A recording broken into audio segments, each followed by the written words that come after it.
Largimi nga shtëpit ku kanë kaluar pjesën më të madhe të jetës si ka tronditur familjet që jetojnë në zonën historike të Durrësit, aq sa kërcënojnë edhe me veprime ekstreme. Në asnjë mënyrë nuk dal nga shtëpia, le të më shemin me gjithë shtëpinë mren. Unë s'kam ku shkoj. Mu më erdhën me mshem, mu më kanë mren shtëpi.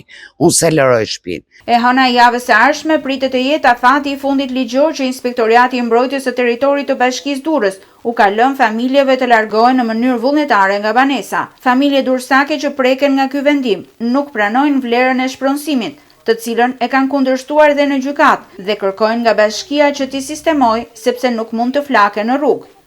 Jam durrësake 200 e ca vjetë dhe më kam vlerësu me 13 milion lekë të vjetra shtëpinë, që unë nuk e përballoj dot, jam një e vetme. Kam pru letrën për ja vleroni shtëpinë. Jam dakord. Në qonë shtëpi, merr shtëpinë. Si jam kundra qeverisë dhe ligjit, ama jo dalun rrugë. Ku do shkoj unë? Ku do shkoj? Ku do shkoj? Bashkia po më hej bashkia le të gjej shtëpi? Unë nuk i thash hajde më prish shtëpinë. Ajo po va prish shtëpinë, ajo të vit interesohet.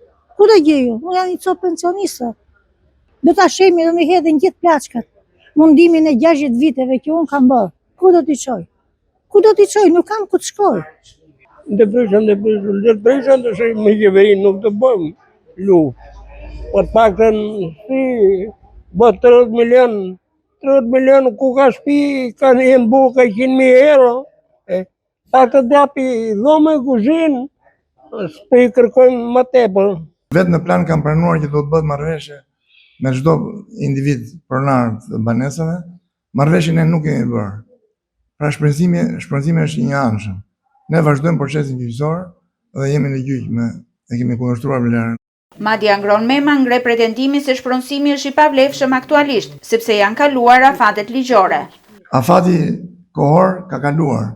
Vetë ligji për shpronësimin publik, në nenin 26 të tij parashikon që nëse shpronësimi nuk bëhet brenda 3 muajsh nga data që ka qenë për të filluar punimet e shpronësimit, shpronësimi quhet i pavlefshëm.